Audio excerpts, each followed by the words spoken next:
there, welcome to episode 173 of the WaveBack Music Podcast. My name is Kris. And I'm Matt. And we're here to listen to the most interesting video game music there is. In the modern world, remakes and reimaginings of classic arcade games is a common occurrence, but back in 1997 it was still a pretty new concept, and few did it quite as well as Hasbro. Make sure you look both ways before crossing the street, because today we listen to the music of Frogger for PlayStation. Well, hi Matt. Hey, Kris. How you doing? Oh, it's another day in paradise. Yes, indeedy do. Sorry for the missing month of podcasting there. It's been a bit of a time for the both of us. Yep. We tried, we did, we took a swing. We just could not make the scheduling work. We've been far too inundated with our outside of podcasting lives, but we're back. We're here. We're feeling froggy. We're ready to jump right back into things. We're not going to wade slowly into it. You know, Kris, all your puns are pretty much a big leap for you. I'm trying to think of log, crocodile, fly. Yeah, whatever. Frogger. We're going to talk about Frogger. We're going to talk about Frogger for PlayStation. And because it's a game that I really like, and I feel like not a lot of people talk about this one, and they should, because it's great. So without further ado, Mr. Matt. Yes, sir. Hit us with some history. Certainly. Frogger, sometimes referred to as Frogger He's Back, was released in October of 1997 for the Sony PlayStation, and in November that same year for Microsoft Windows. The game takes the basic concept of Konami's 1981 arcade classic and applies it to a whole new set of worlds. Its success lied in not overcomplicating things with too many new mechanics, but instead focusing on just being Frogger with new levels. It sold really well, too, in reinvigorating Frogger as a brand, and kicked off a series of similar arcade remakes for other companies such as Space Invaders, Asteroids, Missile Command, Q*bert, and everyone's favorite, Pong. Pong!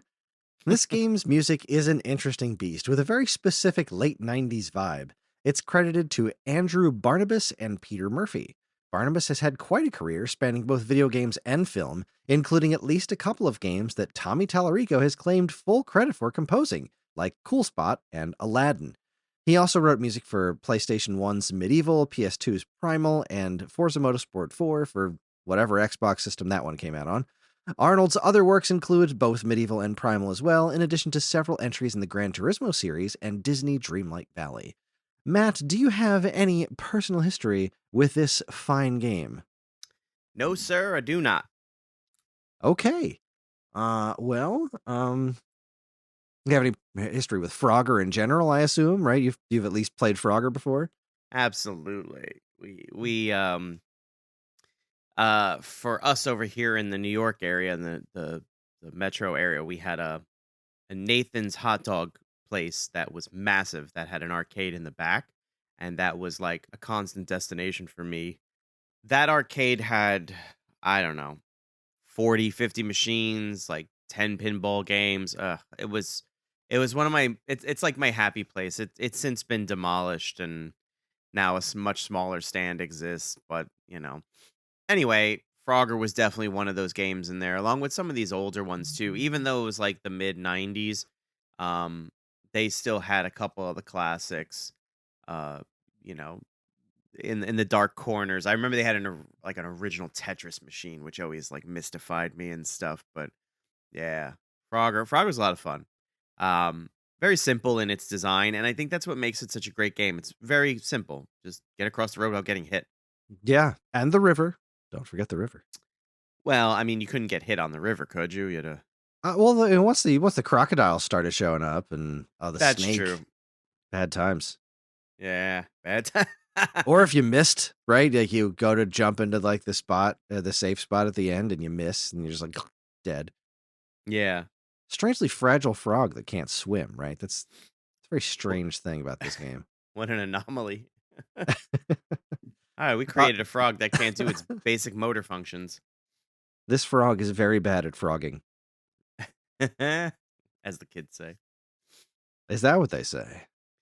Yeah, the kids have a thing where it's like the car is carring, the adult is adulting. Like, my friend has a daughter, she's, like, 13.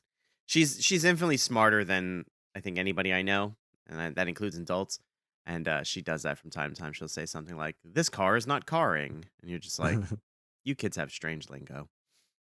That's funny. I will like often like if my dog is where we're going on a walk and he like accidentally wraps the leash around a telephone pole and just stops, like Yep. just looks at me and is like, "I "What forgot how to dog. what'd I do? Huh, I don't help. know. I don't know what to do. I'm stuck. Human human help." Help." Yeah, yeah, yeah, yeah. Good times. Well, let's see. I was working at Funcoland in 1997. I loved Frogger on my Atari 2600. I didn't have a lot of experience with the arcade version. I eventually did, but really my love of Frogger came from the 2600 version, which I just adored that game. So when a new Frogger landed on PlayStation, I uh, was still kind of reeling years later from the brilliance that was Donkey Kong 94 on Game Boy. And Mm. I see a new Frogger game. I'm like, did they make it like did they do what they did with Donkey Kong with Frogger? Like, did they really do that? Is that a thing? And yeah, it kind of was. It's I popped that thing into the PlayStation as soon as I saw it in my store, and I was just the intro alone just kind of like knocked my socks off. It starts with the we played the some of the music from that as the intro to the episode. It starts off with like a screen of the arcade version of Frogger, and then he gets squished by the car, and like it all pops up in fancy 3D pre-rendered cutscene, which was super awesome at the time. And it's just such a delightful little game. I was hooked on it immediately because the first stages are retro stages. They're just like a polygonal remake of the arcade game. And then it just kind of expands from there where the levels don't go full on 3D, but they're not just like one location anymore. It's like the screen goes and they're like these gigantic environments that you have to like bounce around and track things down. You have like a few new mechanics, like there's a higher jump that can you press a button and he'll do a jump that moves you onto like a higher plane, like the next level up. Um, or there's a tongue feature where you can like collect flies for bonus points. It's not necessary, but sometimes you can get. I think you can get extra time from certain flies because, like, just like the arcade game, the levels are timed. It's really a delightful game, and its music has always stuck with me. As first couple of stages in particular, just really, really good chill vibes, good grooves, as the kids say. I don't know what the kids say. We've already established that I don't know what the kids say. So we're just gonna go ahead and get things started here. Yes, Uh, we're sir. gonna s- we're gonna kick things off with the level select menu, which is again nice little vibe. They're very I don't know. I think you'll pick up what this game's laying down just from this tune. So here's level select from Frogger. Enjoy.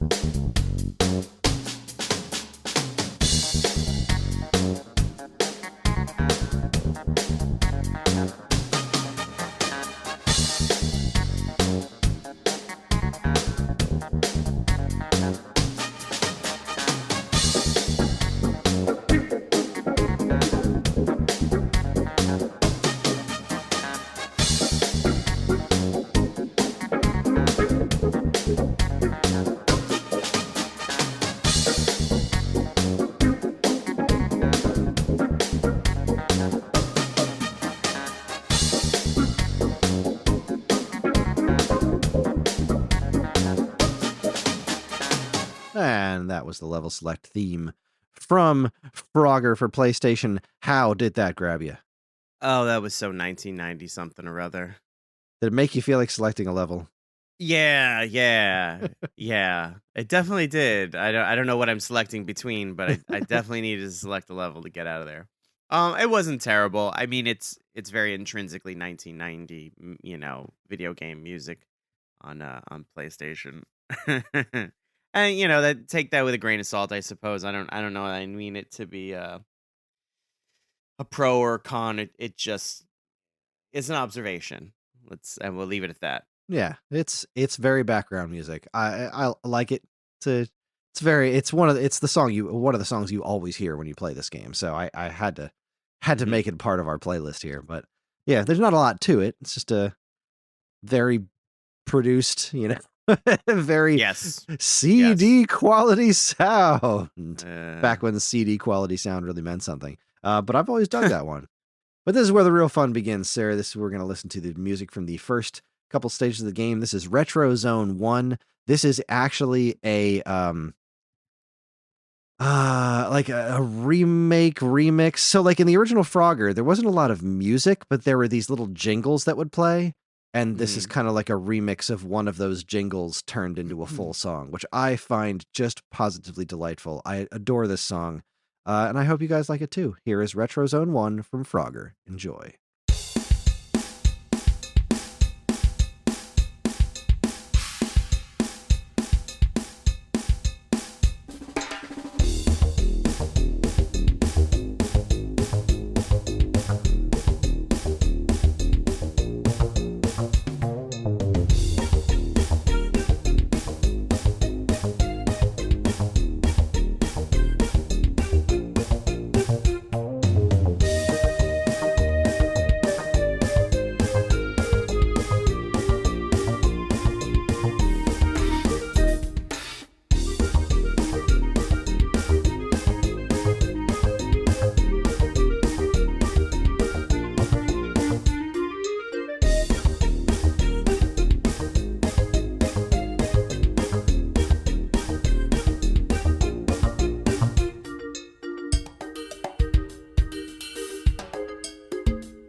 There you go.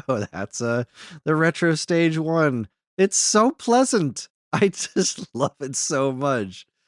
Oh, that cute little jingle from the arcade game just really expanded and exploded out into this just delightful little tune. With just yeah, I don't know. It's still got that very CD quality sound thing going on, like it's very clean, but it's just a joyous little tune. I love it. Jaunty even. Jaunty is certainly the word I think that comes to mind for me too. Mhm. It's very light. It's very whimsical. That bass line that comes in very much in the Oh beginning is yeah. so low. I love Oh that my bass gosh. sound they're using. Yeah. It's so but again, It's it's so clean. It's so produced. it's almost like a bunch of ribbits, the way a Which frog croaks so I low. have to assume that's intentional. Yeah, I can't imagine that it's not.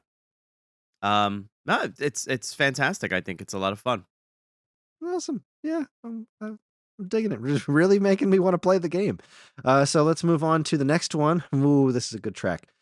So Retro Zone and Lily Islands are the ones that I listen to. Like, they've just been in my playlist constantly for the last, I don't know, 20 years or whatever. Like, they just always been in my regular rotation. And this Lily Island song might be my favorite. I friggin' love this tune. It's so wonderfully chill. It's a good time. So here's Lily Islands from Frogger. Enjoy.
That was Lily Islands from Frogger.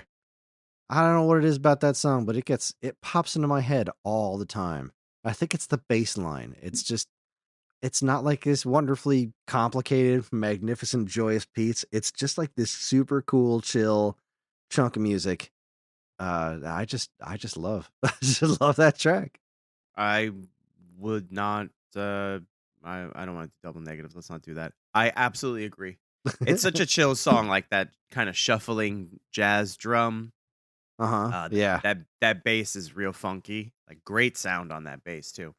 Pianos, just the it's just such a light touch of piano, less is more. I think that's what this track, I don't wanna say suffers from, but it definitely excels from the less is more. There's a lot going on, and yet it's so Right. minimal. It just comes together really, really well. Does indeed. Does indeed. Well, let us move on to the next track, which is called Bow Huh. Wow Falls. Um, these are all these level descriptions are pretty apt. So I don't know that I've ever actually fully finished this game because it gets pretty challenging, but I've definitely played all the different kinds of levels. And this waterfall. So here's Bow Wow Falls. Enjoy.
Boom. Bow Wow Falls. Yes, I like how please. it just stops. Yeah, a lot of these in the Yeah. game they loop. I think this specific rip is from the PC version, I Okay. think. So we're getting a lot of the tracks that kind of stop because I believe the PC version played it off the CD like, a CD Right. track would, similar to like a lot of the early PC games like Secret of Monkey Island, like the track would just play and then once it was done, it would loop back around itself. So a lot of those would resolve and then they'd just start the Mhm. song over again. So that's what I think is going on here. But the music's I, other than it looping infinitely is effectively identical between PlayStation and PC. So good times all around. I love that. I love that one. I love all these songs. That's what all this is. It's just wacky funk. Yeah, I dig it. It's another funky one. Got a real funky beat, like some yeah, like some James Brown, but like, without the yeah, hit me, you know. Instead with like trash can lids and whatever was Yeah. going on there. Yeah. Oh, thank you for saying that. The soundtrack suffers a little bit from the early 90s, like, we're getting edgy. Somebody Y- saw Stomp. that somebody was me. Um, yeah. I mean, I like, I'm a big industrial fan. So early industrial has a lot of weird samples where it's just like trash can lids falling and sticks hitting wood and stuff. You can very clearly hear it now, 30 years later, like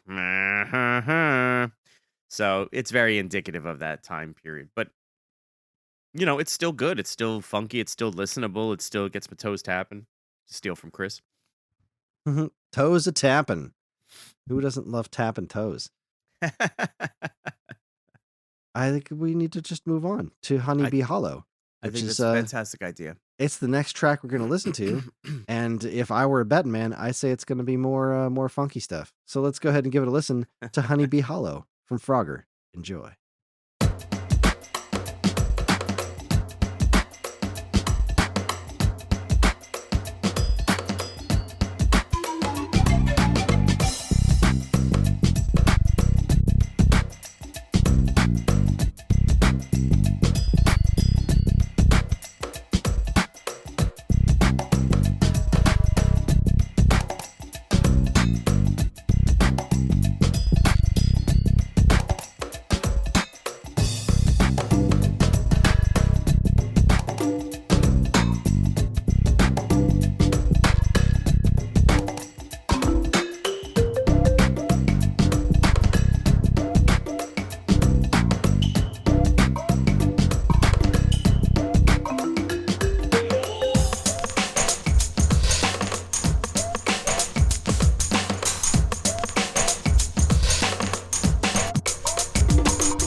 Was Honeybee Hollow. How'd that one grab you, huh? I really like that flute. Yeah, it's pretty good flute sound. I wanted to bring up something I found online earlier. There was an interview actually with Andrew Barnabas, one of the composers, where we keep talking about the style. And he actually talks about that a little bit. He says, updating the musical style to something more befitting digital audio as opposed to chip music from 1981, the 1981 Sega arcade game, but retaining the same feel of the original, we came up with the formula for what we called cute funk. Boppy, silly little ditties that would fit in well with the rest of the graphical style. It needed to bounce a lot. I'm a big fan of funk in general, so it was something I was leaning toward from the outset. Fortunately, everyone else seemed to like it. And he was right. And holy cow, cute funk is exactly what this is. I can't think of another way to call it. Yeah. Absolutely spot on. Nailed it. Well done. Yeah. This is a good one. Very percussive. Which is, I think, something, as a drummer, I think it's something that I lean towards a lot in this is this soundtrack is how percussive it is. It's good stuff. Yeah, I'm really digging it. It's a lot of fun. And I think that's what I think that's what the soundtrack should be for a game like this. I think it should be a lot of fun. Because the game's a lot of fun. Yeah. And if you're not having fun, what are we even doing here, huh? What are we doing? Shame. Moving on, bouncing ever forward, we're going to move on to Scorching Switches. I remember these stages being challenging. These ones, I think, had a lot of verticality to them. There were a lot of towers you had to jump up and stuff. These were tough. These are Scorching Switches. There's fire involved. Enjoy.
Scorching.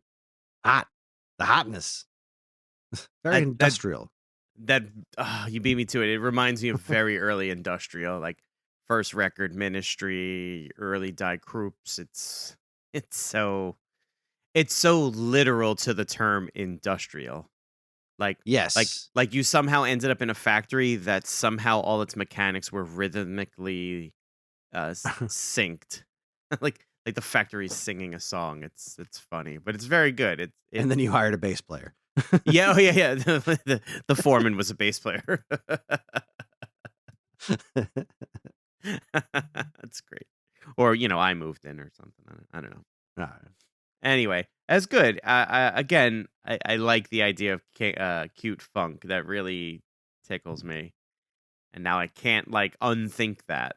Right. And it's so perfectly apt that it's not really a problem. No, it works. Yeah, it does work. So let's just move on to the Dark Dark Cavern, which is probably going to be less industrial than Scorching Switches. Let's give it a listen. Enjoy.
There you go. That was drippy.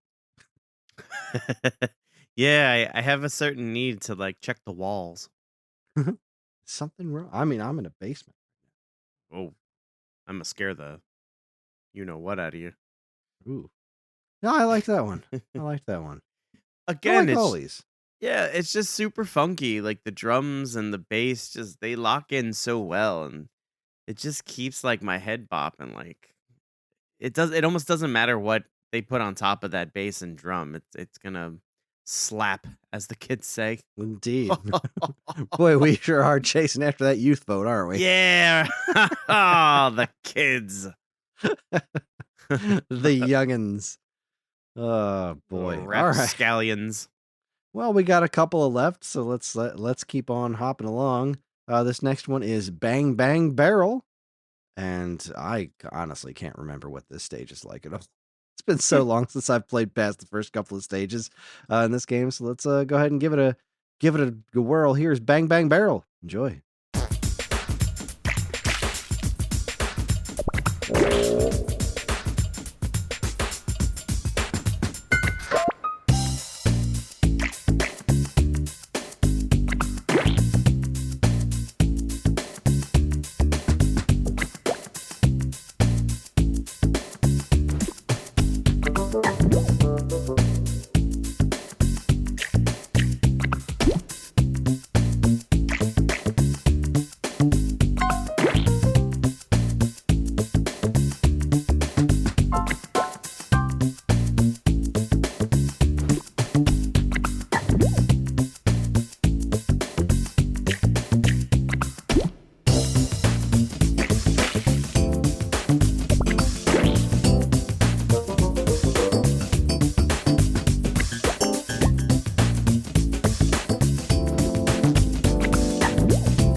I remember why I picked this one now. Infantile, juvenile, Christopher. I'm so upset with you. Poop noises are funny.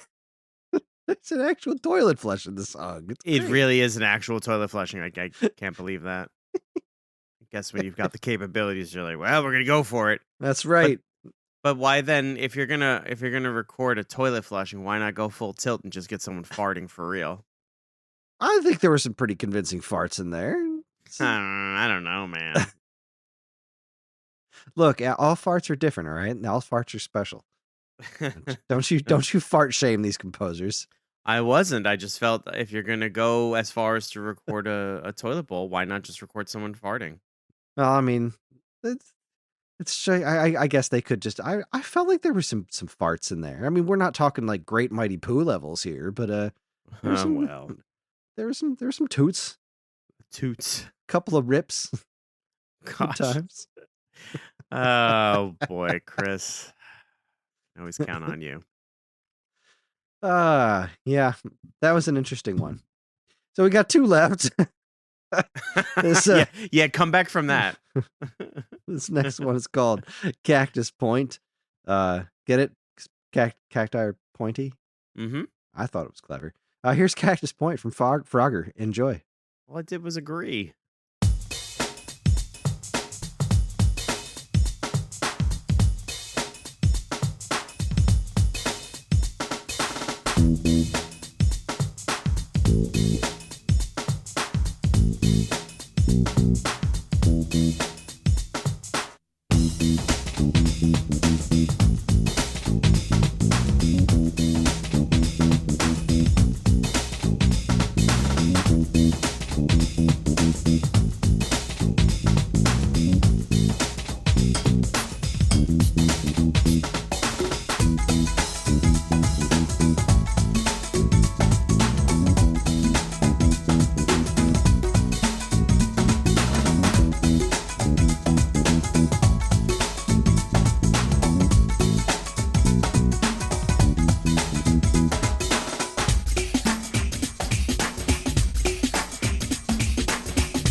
I like that one.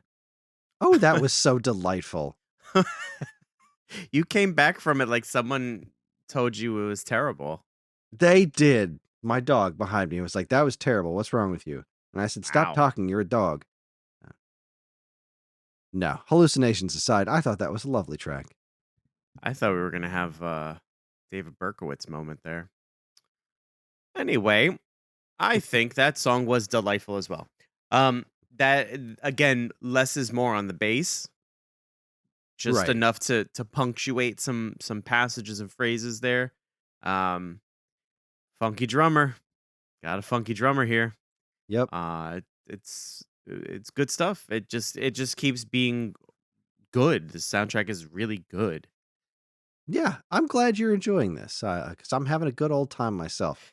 I just we've the most We started off with some like catchy bass lines, Mhm. and then everything got really say environmental, or just it was a lot more background music. Great stuff, but this one had that catchy major chord bass line thing in there that just kind of brings me the old joys. That brings me the old warm fuzzlies. Wow, Okay. that's a new one. Sure, why not? Make it a shirt. Which brings us to our final track of the day. That would be "Tropical Trouble." Mhm. This is a good one. This is another one that sticks out to me of like really remembering this being a pretty good track. So here's "Tropical Trouble" from Frogger. Enjoy.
Well, there you go. That was Tropical Trouble, and I think I got myself mixed up. It was Cactus Point was the one that always stuck out to me. Not that there was anything wrong with Tropical Trouble. In fact, that was quite the good time. I like how they made all the animal noises sync up. Just a good time. What did you think of this one? Before we get into this, I don't want us to glaze over the fact that you said Cactus Point is the one that sticks out to you. I cannot Ah, let that go. that even And got past me. Good a- times. and now that I've ruined the entire show, Tropical Trouble is certainly that. All those animals and yeah, it's so funny to hear like animals sampled and stuff and used in music and in ways that can, let's be frank about it, can be corny. It can be Hmm. very silly and you kind of roll your eyes a little bit. And I did that here. I will not pretend that I didn't. Um but again, it's done in such a funky way that you maybe I looked past it perhaps. I don't know. It was good though. It's definitely a very fun soundtrack. Definitely very cool and like kooky vibes, which is what I would come to expect from like a remake, like a 3D remake of Frogger. Yeah, this is a wonderful game that more people should go back and play. It's one of the games I always go back to when I think of the original PlayStation, and the ilk that it spawned. Like the really Atari was just like, "Hey, that's a great idea," and they pumped out some really good ones too. Like It's true. I think Activision, did Asteroids, which is weird because that's a wholly owned Atari brand, but that wasn't them.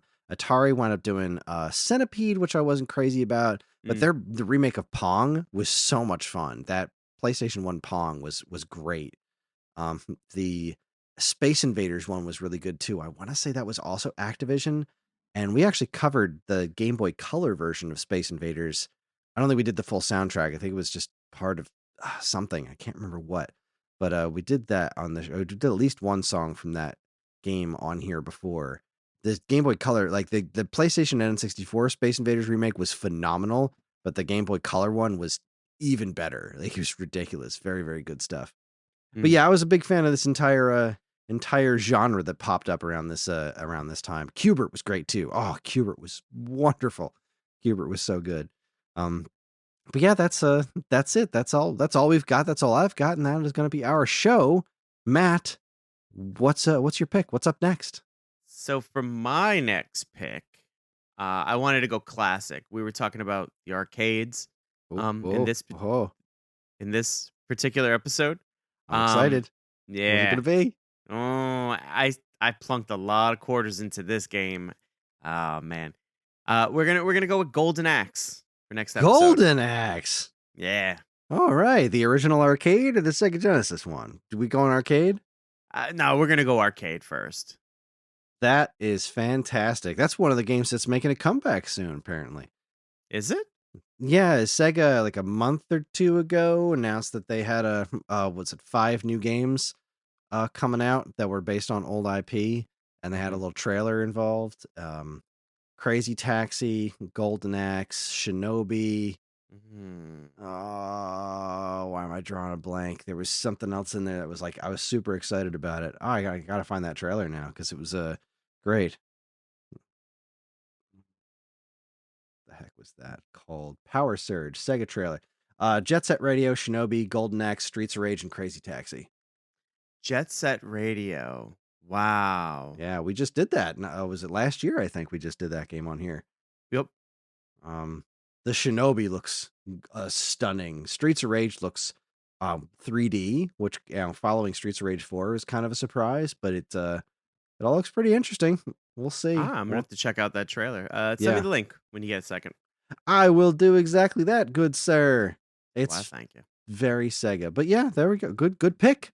And that is going to wrap up our show. We here at the WaveBack podcast are incredibly grateful to everyone who listens, and we love communicating with you when we can. We have a couple of ways you can do that. There's the Geekade Discord channel, in which we have a WaveBack chat where we frequently discuss all manner of stuff relating to video game music and whatever our next episodes are going to be. And of course, you can still send us an email at mail@geekade.com. And while you're at it, check out all our social media channels, which you should totally follow, like, and subscribe to if you haven't already. WaveBack and other Geekade podcasts are made possible thanks to the Geekade Patreon page. There, patrons can get access to a monthly podcast topic and recording schedule, which I'm actually working on while we're recording right now. Get early access to most of Geekade's shows, including this one and more. If you've enjoyed our podcasts over the years, follow the link in the description and give it a look. We really appreciate it. And finally, as always, be sure to check out all the other great content we have on our site over at geekade.com. We're going to leave you today with this game's credits. It's a delightful, jaunty little tune. I know. Go figure. Thanks for listening, everybody. Track down a copy of Frogger for PlayStation. It's incredibly inexpensive, and it should be re-released on all modern platforms, even though it hasn't been. So there you go. Thanks for listening. Enjoy, and we'll see you next time.